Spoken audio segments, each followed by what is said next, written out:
Hey everyone, number 38 on my list of 100 greatest songs of all time is There by Radiohead, or its full title, There, the Bony King of Nowhere, in brackets.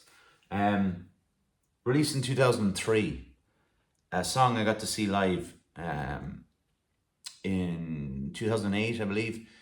It's chaotic live. It's like, so you've got the drummer obviously on the toms, and you've got Johnny Greenwood on a couple of toms, and you've got Ed O'Brien on a couple of toms, and Johnny Greenwood's using four drumsticks when he's playing his. So you've got three drummers essentially on toms, just boom, boom, boom, boom, boom, boom, boom, boom, boom, and that's the start. Then the tom himself comes in with an overdrive guitar and a beautiful little like opening. It's kind of like a lick, I suppose, or it's not quite a riff, but there's a lick element. And it's quite difficult to play. I was going to try and play it, and then thought I've already made enough fool of myself on these videos playing songs that I'm not going to add another one.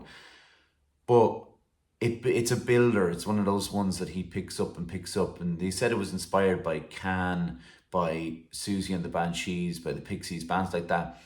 And it picks up and picks up, and there's I love. Right, so let me get into the I should have had this lined up, and I always do this, but let me get me into the lyrics a little bit, because I'll explain the video as well. The video is probably their best video, or definitely in their top three. No, maybe not their best video, but in the top three. So, in pitch dark, I go walking in your landscape. Broken branches trip me as I speak. Just because you feel it doesn't mean it's there. There's always a siren singing you to shipwreck. And then the backing vocals, it says, don't reach out, don't reach out. Steer away from those rocks. We'd be a walking disaster. Don't reach out, don't reach. Just because you feel it doesn't mean it's there. Someone on your shoulder, someone on your shoulder.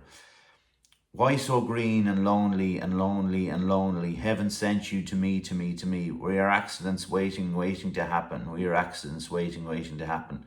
It's very dark, and it's very, if you go by the Bony King of Nowhere in the brackets to There was a song from Bagpuss, which was an old animated TV program. This before my time, but Tom York loved it.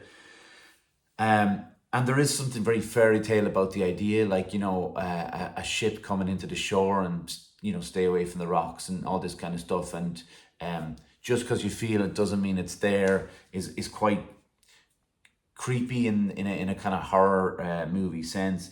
Saying we are accidents waiting to happen, that could refer to, I suppose, to a relationship or something as well. But I going back to the way they played it live, and I don't know, it's on the album as well. It's on their album Hail to the Thief.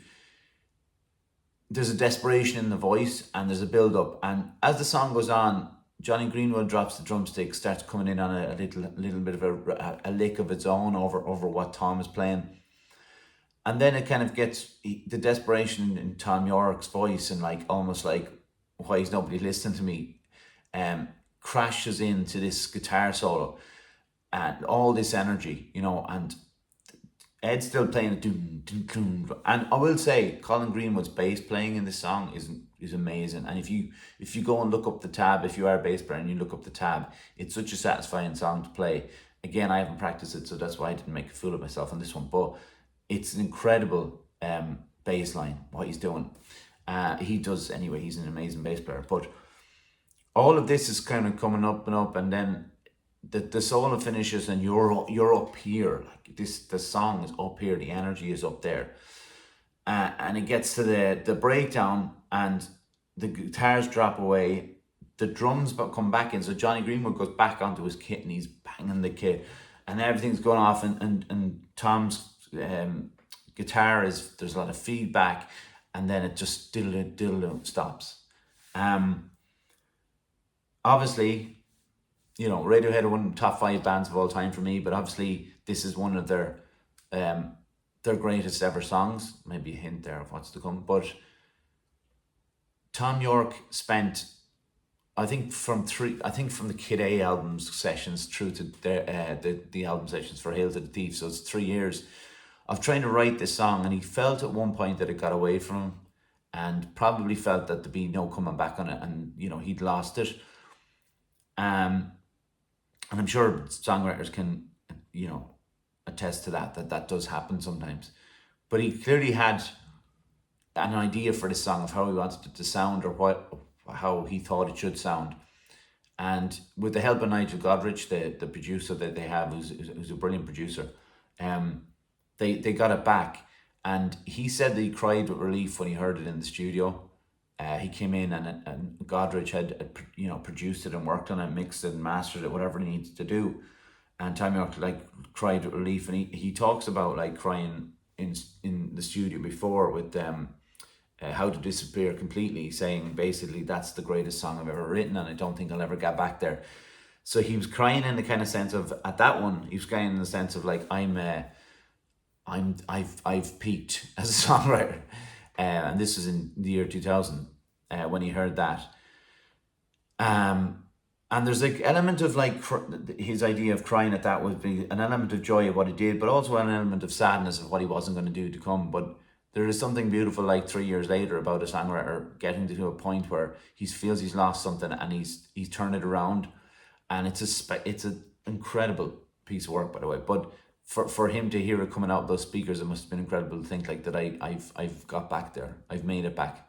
Um, and his vocals are great on it. Like Tom York's vocals are brilliant anyway. But like I said about the desperation thing, you'll hear it. Like if you don't know this song, stick it on and kind of think of what he's singing about. And he's right at the he's got an incredible vocal range, and he goes in and out of falsetto very well, and he does that. But at some point he stays in his kind of his main voice. We could say main voice, head voice, whatever people call it. But he could go into the falsetto, but he doesn't. So there seems to be like, he's in that story or this fairy tale that he's singing. And just before I go, I want to talk about a little bit about the video. The video is very Brothers Grimm visuals. It's stop motion. Tom is in this forest that is seemingly coming alive around him, and trying to make him become part of the forest. And he's losing his shoes, and he's running, and he's terrified, and he's great. Like it's actually really some really good acting in it by Tom York, which that's not his thing. But go and have a look at that if you haven't seen it. It's stop motion can be really great. It can be boring as well, obviously, but I think in this particular version of it, I think it's great to have all the woods and stuff around him, and the song's creepiness and tension and desperation adds to what you're seeing on the screen.